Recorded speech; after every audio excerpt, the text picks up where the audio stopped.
Hi there, it's Nicole here today with a Thanksgiving themed card showcasing the Sunny Studio Stamps brand new Woodsy Creatures stamp set. There's also coordinating dies, although I fussy cut everything for my card today. I've been on a bit of a fussy cutting kick here lately, and I used every critter from the stamp set. As always, her stamp sets have one body, which you can see here, and you could totally mix and match with lots of her other stamp sets as well if you want different, like maybe sitting critters or whatever.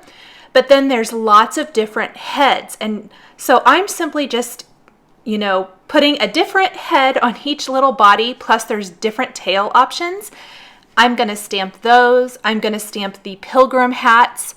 I'm going to stamp the Indian feathers, and then also some coordinating images like the pumpkins.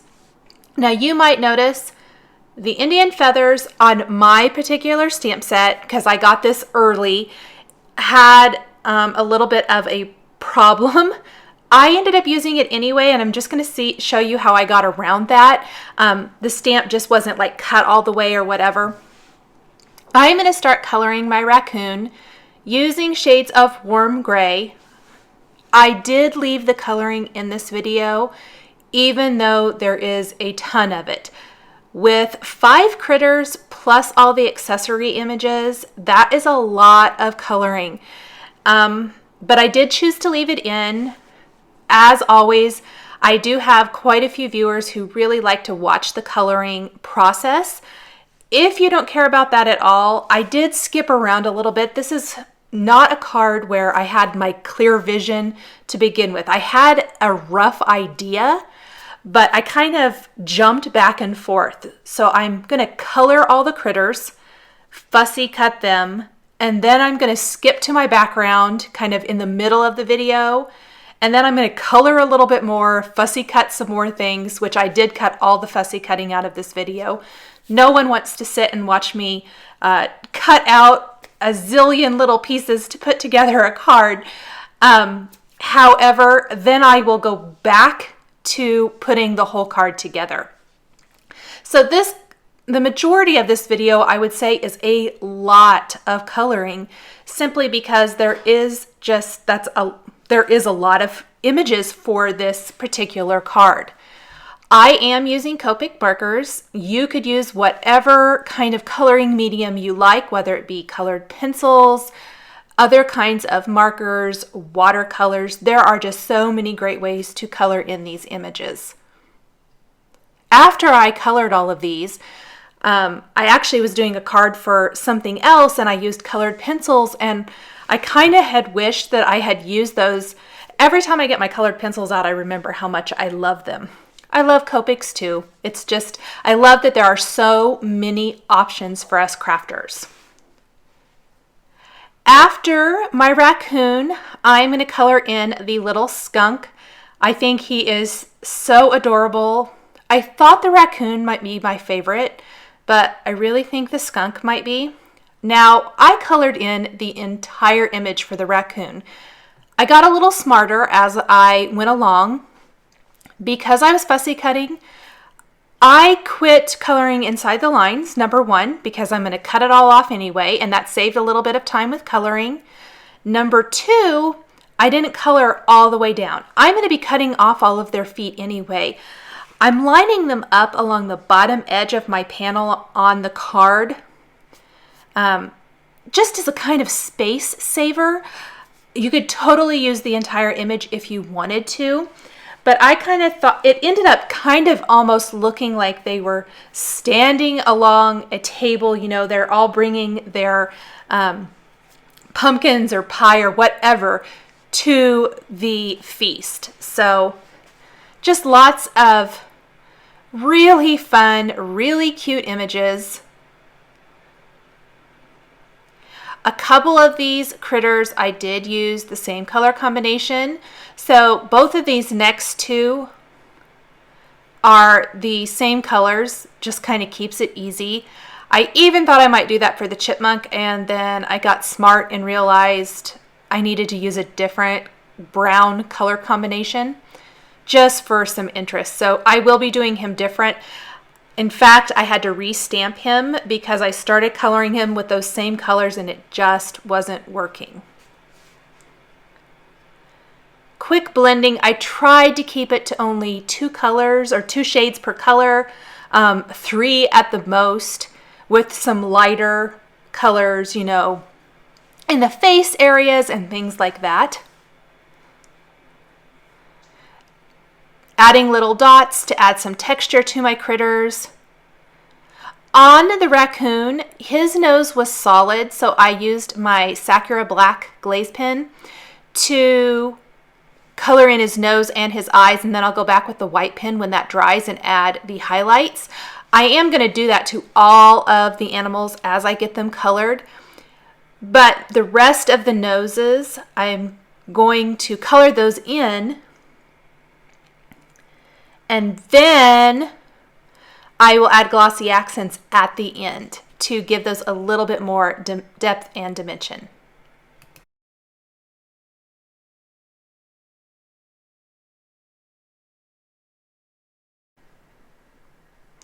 Just continue coloring in. I even incorporated some Copic markers that I don't even think I've used before, just a couple of them. There are some markers, I tend to reach for the same color combinations over and over. I tried to pick a couple of different ones. A lot of times I'd love to stick with my tried and true. You can see my coloring got sloppier as I went along. That is the beauty of fussy cutting. You do not have to worry about keeping it inside the lines because of using coordinating dies. Now, one thing about these stamps, there are coordinating dies available. So if you are somebody who does not like to fussy cut, and I am raising my hand, I am one of those who most of the time sticks to my dies just because of the ease and the convenience. Those are available. So that is awesome. Great for all of these little coordinating pieces and everything. Here is my chipmunk where you can see I totally changed my color combination. Went with a little bit more warm browns just to give it a little bit different color. This is a tried and true color combination for me. I love the E40, 43, 44 for fur for animals and critters and all of that kind of thing. So it was a really easy go-to color combination. And then for the little stripe there on his face, I used E57 and E49, which E49 I'd used a little bit on my other animals as well. R00 is a great little cheek accent inside of the ears, nose. Anytime you see a light pink on these critters, I'm using R00. Adding a little dot detail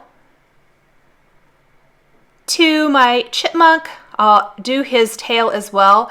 Now here is where fussy cutting came in great for me today. My E43 marker, I accidentally overfilled it when I was refilling that marker because it got a little dried out.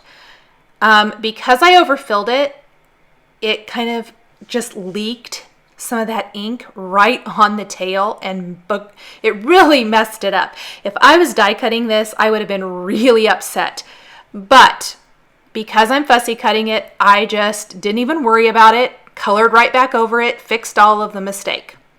So you can see the animals there to the left. I've already fussy cut them. I've got a strip of smooth white cardstock that I'm applying Wild Honey Distress ink to. Darker along the bottom, gets lighter up at the top. That's one of the things I like to do in lieu of using lots of different colors of distress ink, which I also like that as well. But if you are, not wanting to go through all the effort and get all of those different colors out, use one color and just kind of go from dark to light, a nice ombre effect. Very easy to achieve with distress inks and one color.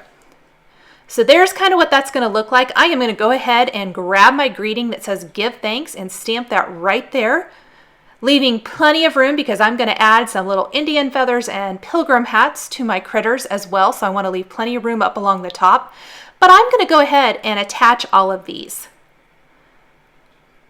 So just kind of alternate them, tuck in the little tails. I think I only left the tail off one of the animals. I didn't bother doing one for one of them. I did go back and do a skunk tail just because, like I said, I think that little skunk might be my favorite from this release. I think he is so super duper cute. I really like him. And of course, the little chipmunk tail also works for the skunk, so that's got the same tail there. Just going to trim off all of those legs. There's what that's going to look like. Now this is where I'm skipping back to doing some more coloring. I'm going to color in the pilgrim hats with cool gray markers. For fur and animals, I like to stick to warm grays, but if I'm coloring in like clothing, boots, different kinds of things like that, I tend to go with cool gray markers, and I think it really shows a little bit of difference, especially when you're going from a dark animal like the skunk and you still want a black hat. So I think switching up your gray markers in that respect just helps a lot. I did all the pilgrim hats exactly the same, a little yellow around the buckle, light grays around the band just to give them a little shading. Some yellow reds for the pumpkins. The Indian feathers have those yellow reds, a little green, a little red, very easy. And this is where you can kind of see where I fixed that little black smudge from that particular stamp image. I did not notice it till I went to use it, and I really, really wanted to use it for my card.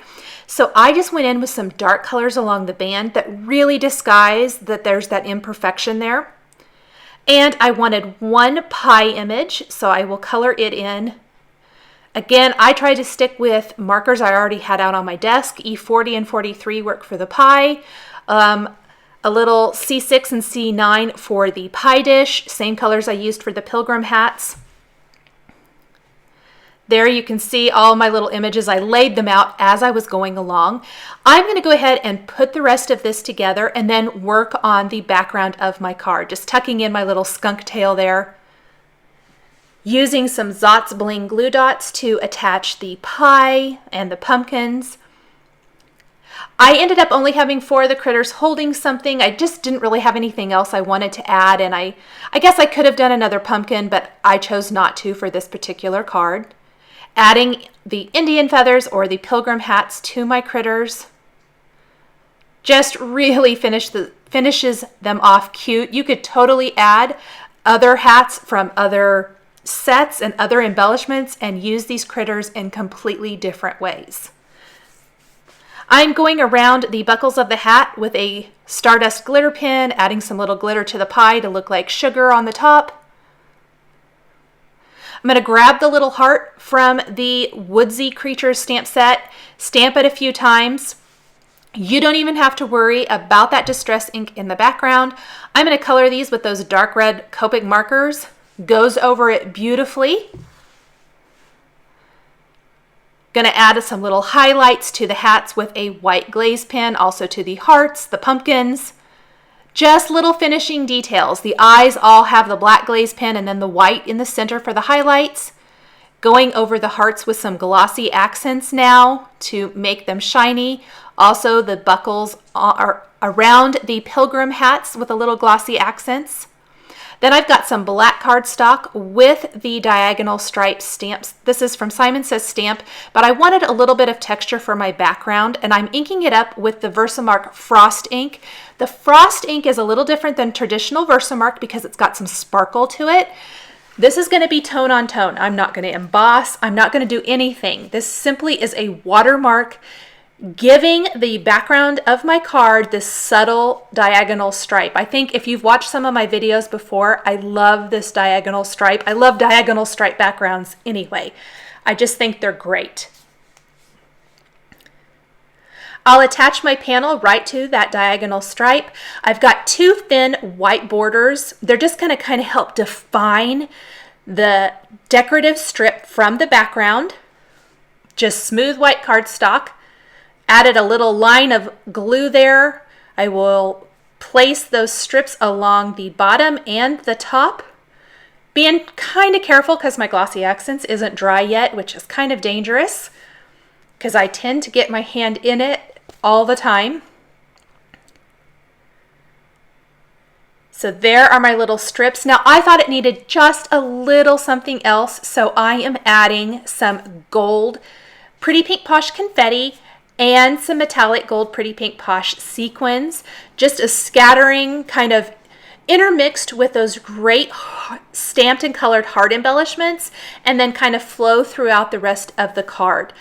For the sequins, I'm using Zotz Bling glue dots to attach them, and for the confetti, because they're so teeny tiny, I am using the Ranger Multi Matte Medium and then the Quick Stick tool. So I add a little drop of that liquid glue and use the Quick Stick tool to perfectly place them. That keeps your fingers out of the way, and just they're kind of have some static cling to them. So I use that clear end of the Quick Stick tool to pick them up and put them in place. I'll attach this panel to a side fold card base, and my Thanksgiving card is all finished. Thanks for joining me for the Sunny Studio Stamps first birthday blog hop, showcasing this great Woodsy Creatures stamp set. The supplies I've used to create this card are listed and linked below the video here on YouTube. Here are a couple more videos showcasing Sunny Studio stamps that you might be interested in. Please subscribe for weekly card making and stamping videos. Thanks for watching, and we'll catch you next time.